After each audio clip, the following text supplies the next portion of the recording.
know, if Wily is so concerned about staying and hiding while he frames Dr. Cossack, why does he always hide out in this huge fucking skull castle with his logo imprinted on it?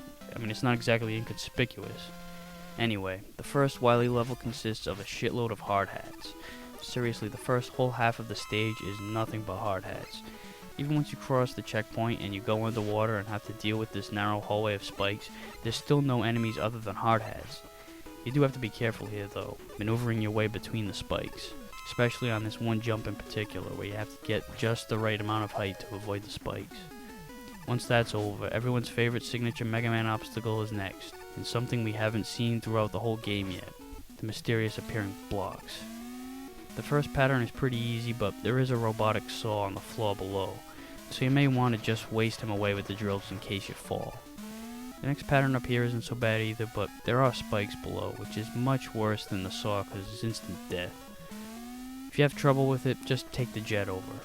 The rest of the stage is more hard hats. Now don't get me wrong, I like hard hats, but this level was overloaded with them. Outside of the spikes in the water and the saw, there were no hazards in this level outside of hard hats. Hopefully they'll change things up with the boss. Oh no, are you kidding?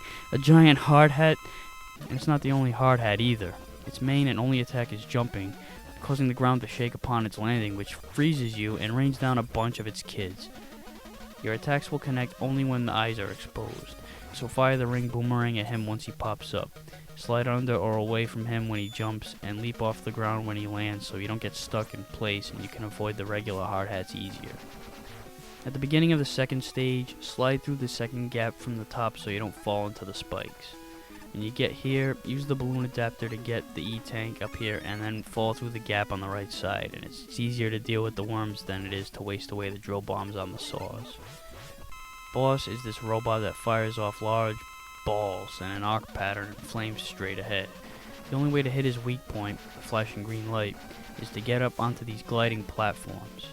Get out the ring boomerang and fire at the light while jumping backwards to avoid the balls, and straight up over the flames. Fire each time you pass by it until it's destroyed. According to the Skull Castle map, the third Wily Stage is the final one, but they've pulled the second skull trick before, and 3 levels feels way too little for a set of Wily levels. This is the short level that leads up to the traditional rematches with all 8 Robot Masters. The level consists of only a few enemies with a decent number of power-ups to get you ready. When you get to the room with all the warps, enter them in any order you choose, using the same weapons on each Robot Master that you used to kill them earlier. Only I'd use the Mega Buster on Dustman, save your ring boomerangs. Consider both how much life you have left and how easy your Robot Master of choice is. I usually save a real easy robot like Toadman or Dustman for the very end, so I'll have a good amount of energy, because once you finish off the 8 Robot Masters, a new portal opens up and it's time to fight Wily. This skull ship will hover and fire off large globs of energy in bursts of 3. Slide under them right away and get just below and to the left of the ship. You'll be immune to damage. Then wait for the intervals between its shots and jump up and shoot. The ring boomerang works best, but you can still use the Mega Buster if you're low or out of it. When you drain all of its energy, the shell breaks open and you have to destroy the inner portion of the ship. It also fires those globs of energy, but now it gets a lot closer and is much more difficult to avoid. You'll have to jump continuously at times to get over the projectiles, and staying as far back as possible is the best policy. Now you have to hit the round thing just under Wily, but none of the weapons can reach him. The only way to reach is with a fully charged Mega Buster and a well-timed jump. You have to release just as you hit your maximum height. Technically you can ride the Rush Jet continuously at level with him, but fuck that shit. As you might expect, Wily escapes after you finish off the ship, and it's on to the 4th and final Wily Stage. For real this time. It's not really much of a stage though, it's just a short narrow stretch of hallway with a few green worms along the way. The main reason why they're there is in case you need to fill up on Pharaoh Shot, which will be the weapon of choice for this battle. The room is in complete darkness, and Wily is hiding out in a small capsule. Several balls of energy will circle and swarm together to form one mega ball of electricity that will cast out towards you. And in that split second that it lights up, you'll be able to see the area where Wily is. He can be in any spot on the screen, and the electric projectiles can end up at any spot as well, so you'll have to keep one eye on the projectile and one eye searching for Wily. You'll be cross-eyed by the time this fight's over. Since Wily can be above, across, or under you, the Pharaoh Shot can reach him no matter where he is. You'll have a short amount of time to hit him before he'll venture off somewhere else and this next set of projectiles come after you.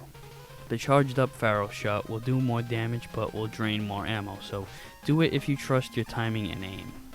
You should have E-tanks stocked up in case you run low on energy, but I'd save them until you think you've got the timing down. I usually release just after jumping over the projectile. Thankfully you only have to drain 1 life bar for this boss. After destroying the ship, the lights come back on and Wily begs for his life, much like he's done before.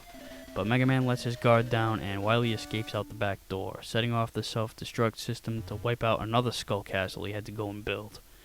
Mega Man teleports out of the wreckage just in time, and since he's sick of running, walking, and jogging back home every time, he says fuck it, this time I'm gonna take the train, and the credits roll. So, in the end, we get another solid entry, despite the fact that it's not as good as 3 or any of the preceding Mega Mans really.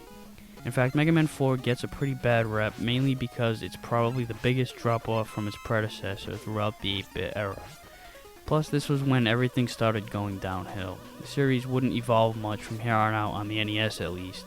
But if you leave out all those factors and just look at the game by itself and leave all the others out of the equation, it's still a good game.